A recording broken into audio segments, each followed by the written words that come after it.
O céu do Texas estava escuro, largo e silencioso como o fundo de um poço.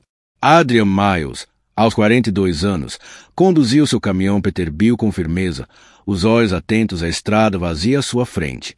Tinha percorrido mais de 800 milhas naquele dia, cortando os céus abertos do sudoeste americano sob o peso de uma carga de eletrônicos selados. Era tarde, já passava da meia-noite, e tudo estava silencioso, sem faróis ao longe, sem vozes no rádio, só o som constante dos pneus no asfalto e o zumbido grave do motor. Ela preferia assim. O silêncio era uma companhia confiável. Respirava devagar, mãos firmes no volante, até que viu uma velha placa azul, desbotada pelo tempo, anunciando uma área de descanso à direita, poucos quilômetros a oeste de Amarillo. A faixa traseira da carga tinha começado a soltar-se desde Clovis, e, embora não fosse perigoso, o som constante já estava a irritar. Virou suavemente para fora da autoestrada, entrando num terreno de gravilha onde apenas uma luz laranja piscava preguiçosamente num poste inclinado. Travou o caminhão e desligou o motor. Estendeu o braço até ao banco do passageiro e pegou numa pequena lanterna. Saiu da cabine sem hesitar. As botas bateram com firmeza no chão poeirento. O ar era fresco, parado. Adrian tinha crescido em Phoenix, começado a conduzir para uma empresa de mudanças em El Paso, depois de anos na estrada, tornará-se independente. Há 10 anos que viajava sozinha, sem horários fixos, sem patrões, só ela e a estrada. Nada a assustava com facilidade, mas naquela noite havia algo estranho. Ajoelhou-se ao lado do reboque para verificar a faixa solta, quando um som a fez erguer a cabeça. Não era alto, mas era fora do ritmo. Pneus, deslizando devagar, como quem tenta não ser ouvido. Virou ligeiramente a cabeça e, pelo espelho lateral, viu o reflexo fraco de uma carrinha branca aproximar-se, sem faróis. Estava a rastejar desde o fundo do parque. Adrian não entrou em pânico. Apagou a lanterna e começou a recuar na direção da porta da cabine, passo a passo, calculando mentalmente quantos passos precisaria para alcançar a lâmina escondida sob o volante. 5, talvez 6, se escorregasse. Mas não teve tempo. A porta lateral da carrinha abriu-se com um som metálico estridente. 2 homens saltaram para fora. Estavam de máscara e armados. Um gritou-lhe para se deitar no chão. O outro avançou sem esperar. Adrian tentou recuar, mas um golpe certeiro na parte de trás da cabeça fez com que caísse de frente sobre a gravilha. A lanterna rolou para longe. Um deles imobilizou-lhe os braços com violência. O outro encostou-lhe uma pistola à têmpora. Não te armes em esperta, murmurou que tinha o hálito misturado entre tabaco de mascar e gasolina. Adrian não respondeu. Apertou os dentes. Precisava de tempo, precisava de saber o que queriam e até onde estavam dispostos a ir. Sentiu mãos a vasculharem os bolsos do colete e a puxarem-lhe pela cintura, à procura das chaves. Mas não verificaram as botas. E isso queria dizer que o telemóvel de reserva, escondido com fita médica na bota direita, ainda estava lá. Bom sinal. Arrastaram-na até a carrinha. O rosto dela sangrava da queda, os braços presos atrás das costas. Um deles empurrou-a lá para dentro e fechou a porta com força. O outro correu para o banco do condutor. A carrinha arrancou bruscamente. Adrian sentia o corpo a doer, mas a mente estava mais desperta do que nunca. Já tinha estado em situações perigosas, uma vez, na Louisiana, quando um bêbado tentou forçar a porta do caminhão, outra vez, em Nevada, quando o homem a seguiu desde um posto de combustível. Mas isto era diferente. Isto era planeado, coordenado, e ainda assim, mal feito. Dentro da carrinha, o cheiro era intenso, borracha velha, cigarro, gasolina derramada. O chão estava coberto de trapos sujos, embalagens de comida gordurosa e um frigorífico partido. Os homens não se tinham dado ao trabalho de limpar o veículo. O que ficou com ela no banco de trás suava, não do esforço, mas do nervosismo. Tremia como alguém que nunca tinha feito isto, ou que não estava sóbrio.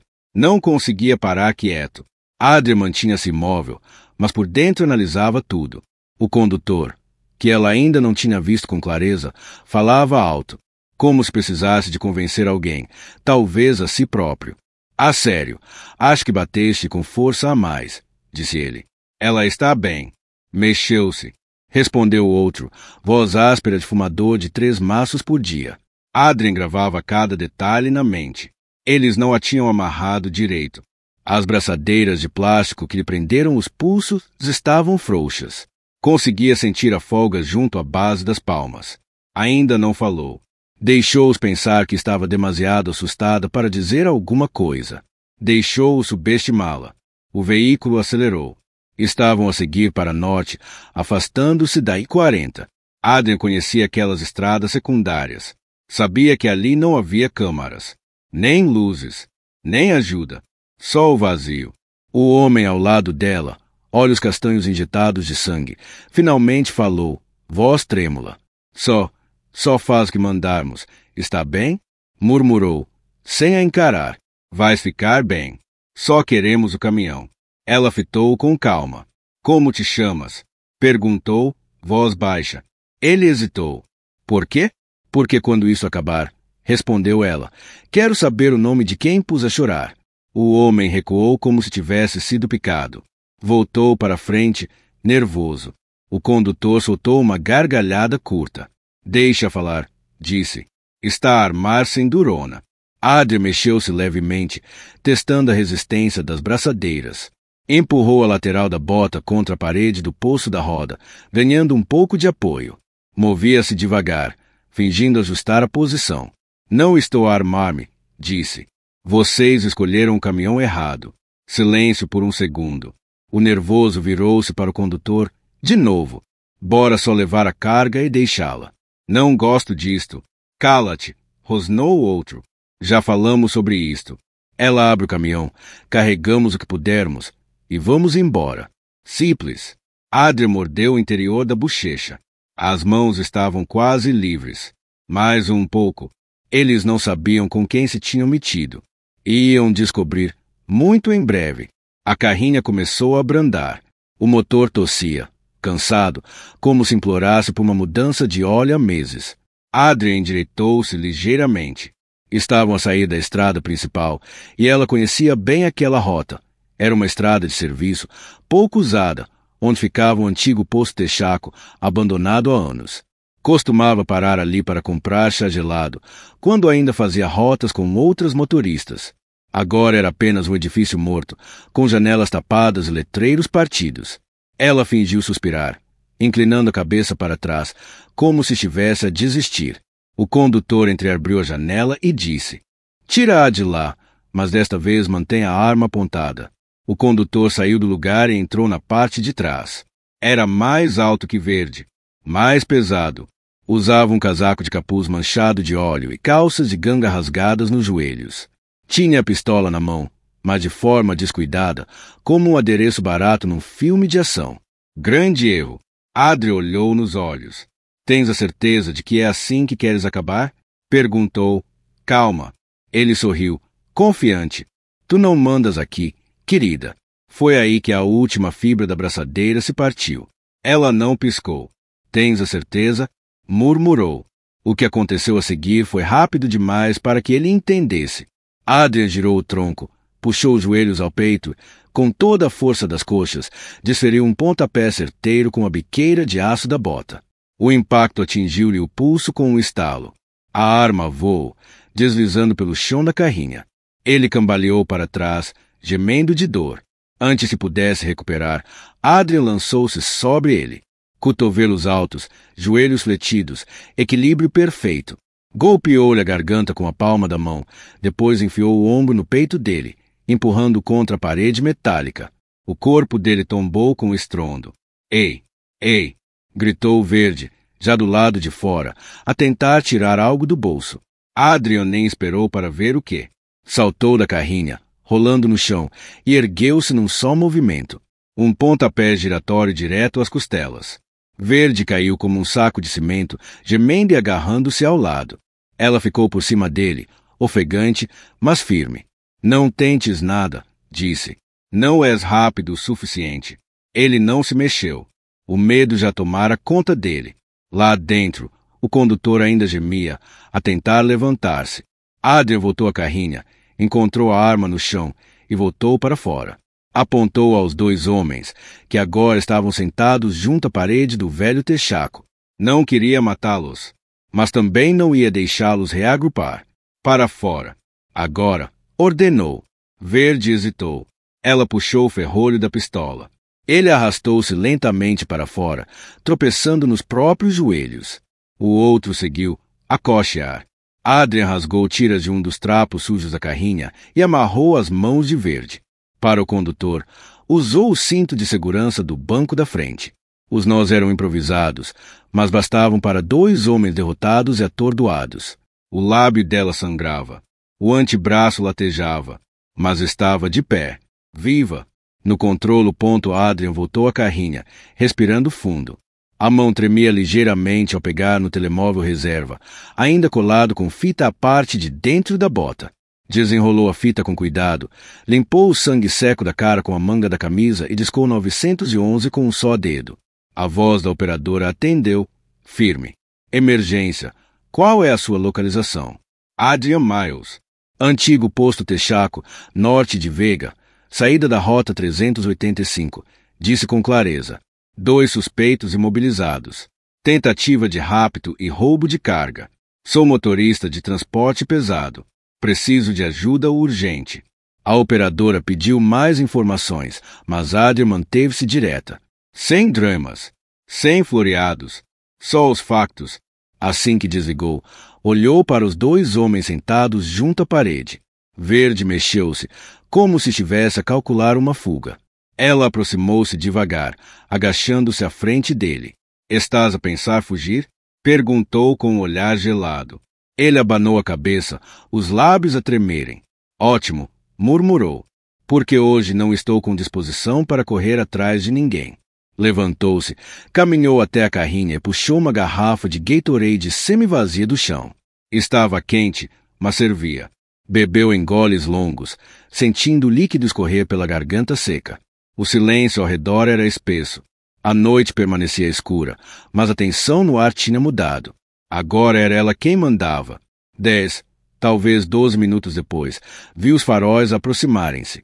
Um SUV da polícia do condado surgiu devagar, levantando poeira da estrada esquecida. Outro veículo seguiu atrás. Os pneus chiaram contra a gravilha. Adrian saiu das sombras, uma mão levantada, a outra ainda segurando a garrafa. Os polícias saíram rápido, com as mãos perto das armas. Mãos no ar. Gritou um deles. Estou ali, disse Adrian com calma, apontando com a garrafa. A arma está na carrinha. Sou a vítima. Adrian Miles. Tenho carteira de motorista classe A, registrada no Arizona. A matrícula está no porta-luvas. O reboque está na área de descanso da I-40. Intacto. Um dos agentes hesitou, surpreendido pela calma dela. Está a dizer que os dominou sozinha? Perguntou, incrédulo. Ela olhou na direção dos 2 homens amarrados, agora com as cabeças baixas.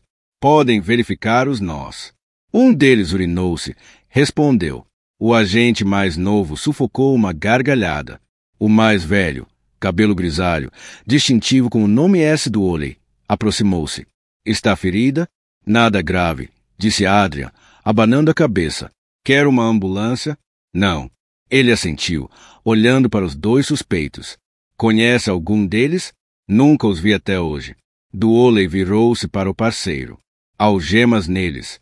Depois tratamos dos detalhes na esquadra. Adrian encostou-se à carrinha, o corpo finalmente a acusar o cansaço. Estava cheia de dores. Os braços mostravam manchas roxas. O lábio estava gretado, mas estava viva e estava em pé. Os agentes começaram a revistar os homens, a ler os seus direitos. Verde, ao ser algemado, murmurou. Ela é maluca. Do Oley olhou para Adrian. Quer apresentar queixa. Ela nem hesitou.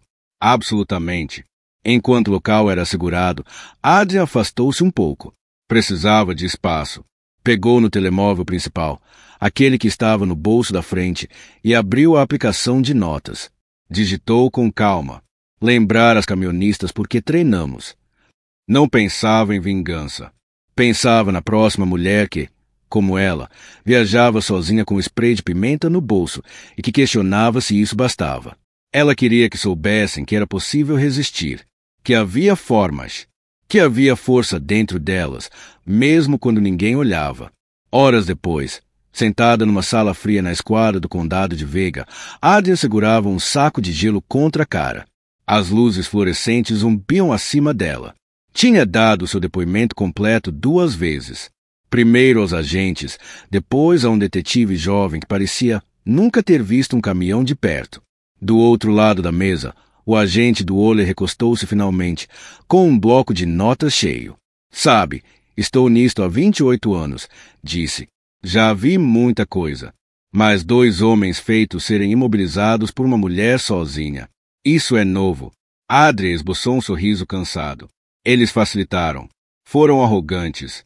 Do Ole sorriu de volta. Já pensou em entrar para a polícia? Prefiro o meu caminhão, respondeu. Ele não me interrompe a cada 10 minutos. Do Ole abanou a cabeça, impressionado. E o que a alertou? Como é que estava tão preparada? Ela baixou o olhar para o saco de gelo e depois pousou na mesa. Já tive sustos antes, disse.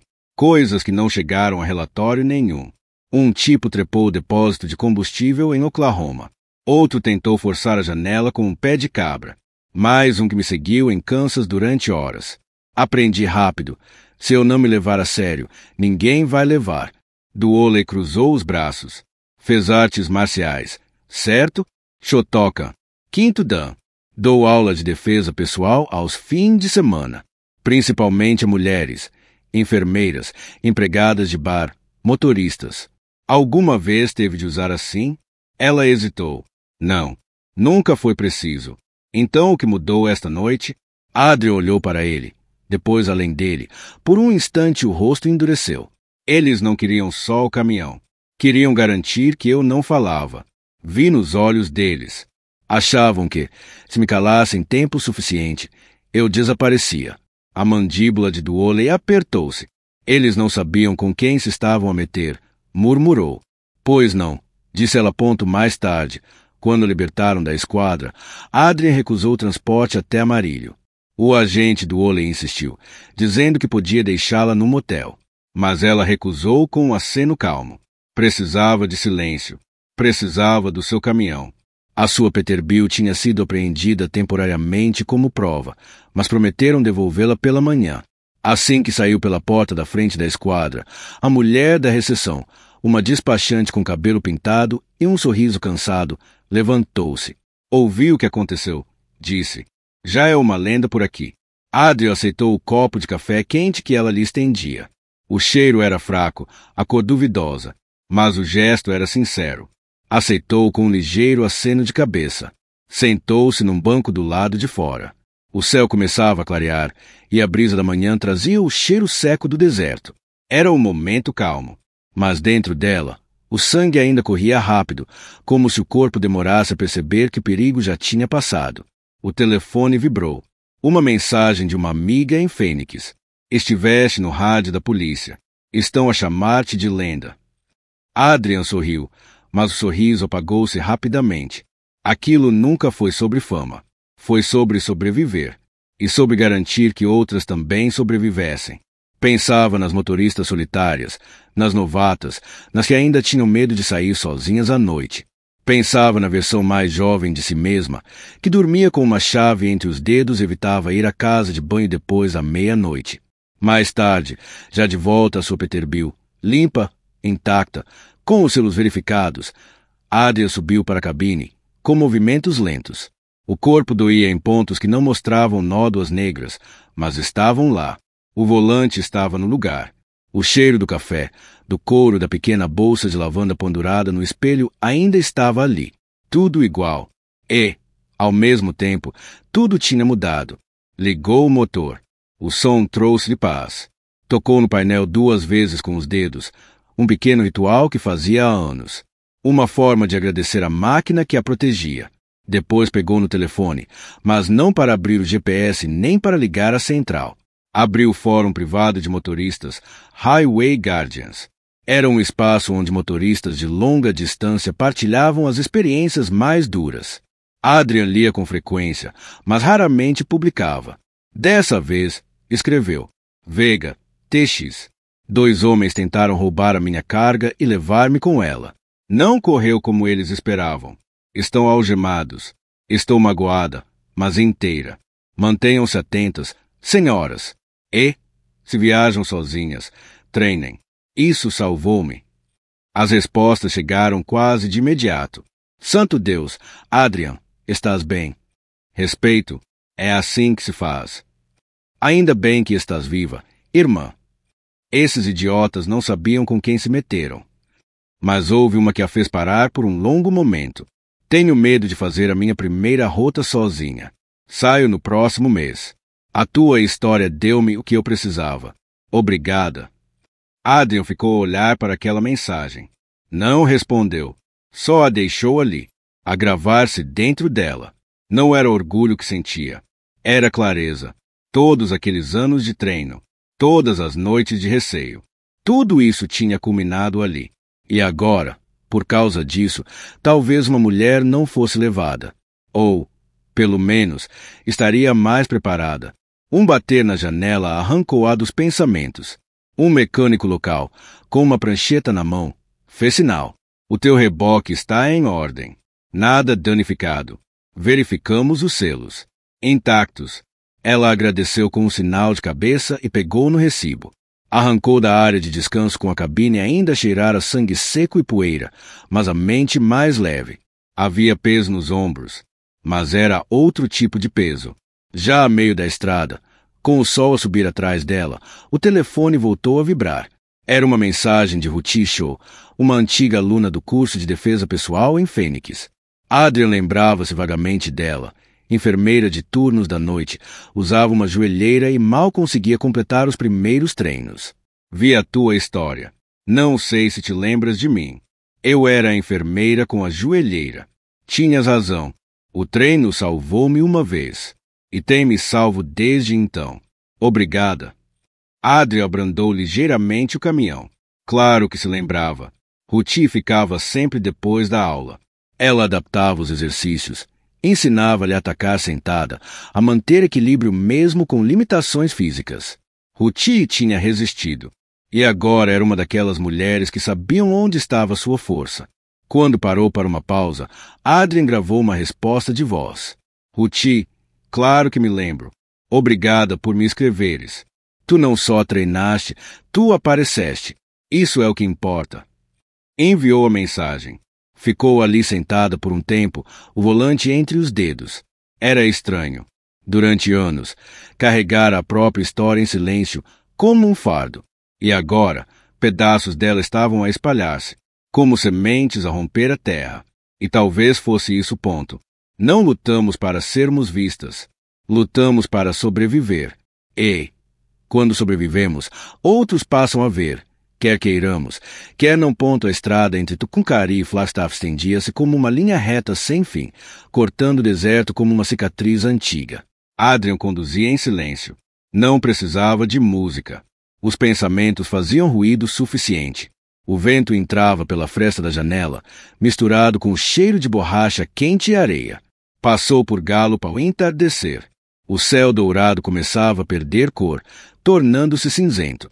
Os olhos dela vasculhavam a beira da estrada, atentos a animais, sombras, qualquer coisa fora do normal.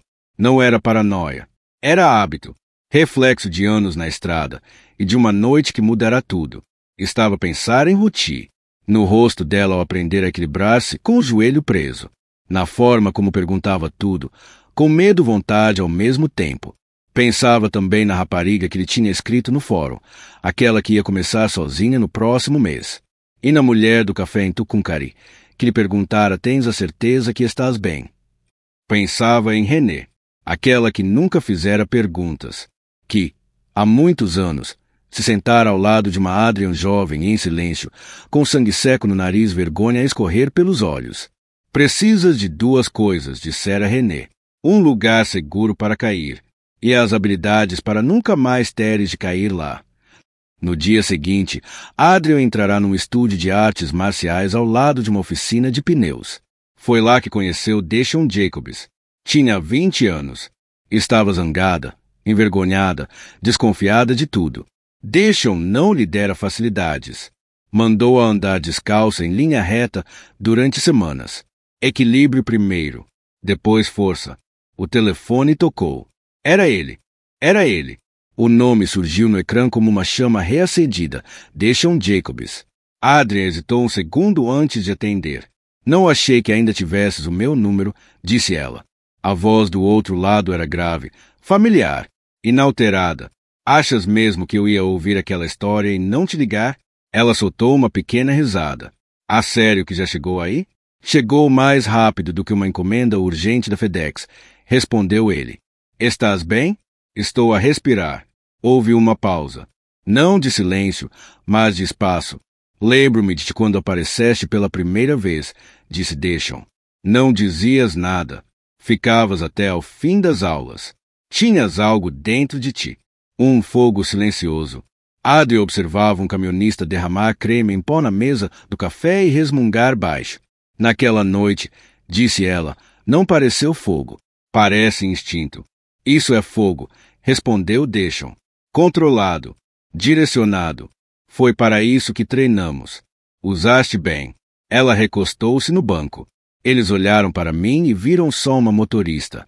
Viram o rosto, o tamanho, a pele e acharam que ia ser fácil. Talvez agora alguém pense 2 vezes antes de tentar de novo, disse ele. Talvez tenhas feito mais do que te salvar. Aquilo ficou a ecoar dentro dela. Antes de desligar, Deshaun acrescentou. Se algum dia quiseres voltar a ensinar, o estúdio ainda está aberto. Quartas à noite são tuas, se quiseres. Adrian agradeceu e prometeu pensar. Quando desligou, ficou imóvel por longos minutos. O que Deshaun dissera não era grandioso, mas soou mais alto do que tudo o que ouvirá desde Vega. Fizeste mais do que te salvar. Voltou a abrir o fórum.